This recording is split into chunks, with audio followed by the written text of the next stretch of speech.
how is investment in REIT different from direct investment in real estate? And second, how can one invest in REITs in which? Now, what are the issues we face when we are actually owning a commercial real estate? One, you need to make sure that you're managing that, you have rented that, you're collecting, your maintenance, then you are taking exposure to a particular asset in a specific micro market. And so therefore the risk is also very concentrated. If today say the tenant moves out, then you don't get any rent from that asset at all. In contrast, if you were to look at REIT as instruments, so firstly, these REITs are large REITs. Today, most of the REITs are anywhere between 20,000 to 40,000 crore market cap REITs. We almost have 125 million square feet of office between all the REITs. So today, one big advantage you're achieving is one, diversification. Second, these REITs are managed by professionals who have years and years of experience managing these kind of assets. So it brings in a lot of efficiency, and the investor doesn't really need to worry about maintaining the asset, leasing the asset, collecting the rentals. All that is taken care of by the manager who's managing these assets. These are units which are listed on the stock exchanges. So anyone can literally go buy even a single unit from the exchange. So liquidity is something which is available. It'll take a couple of days, weeks, months for you to actually liquidate a physical asset. As against that, if you're holding a REIT unit and if you decide that you want to liquidate that or monetize that, you can just the very next day go on the exchange and sell. So it's giving you the benefit of holding a real asset, whether it be an infra asset or a real estate asset, together with holding a liquid instrument which can be liquidated at all times. And obviously I explained the benefits of getting regular income and growth. How can one invest in REITs in which? Maybe primary market, secondary market. How do I go about my investment?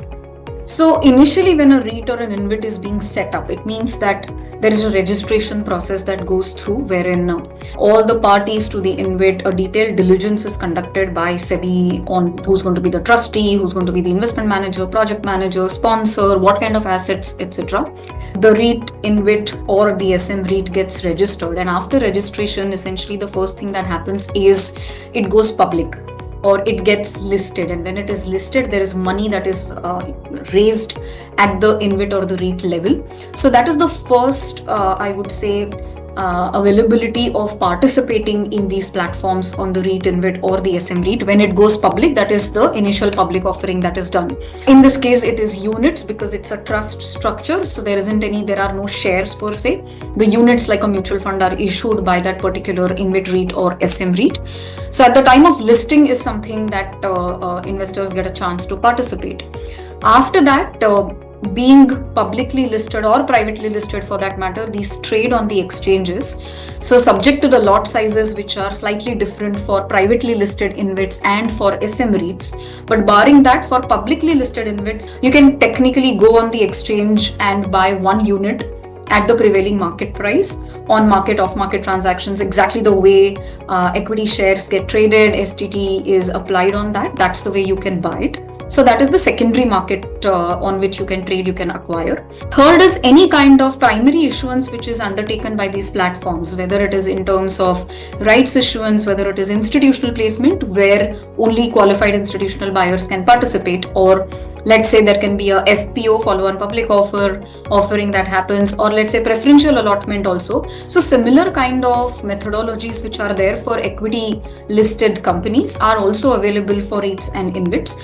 And as and when there is primary equity offering that is being done by these platforms, is another chance to participate in that. What we are also witnessing in the market is a large part of these platforms, InvITs, private InvITs, etc. These are backed by very large infrastructure investors or private equity investors, same on the real estate side as well as on the InvIT side.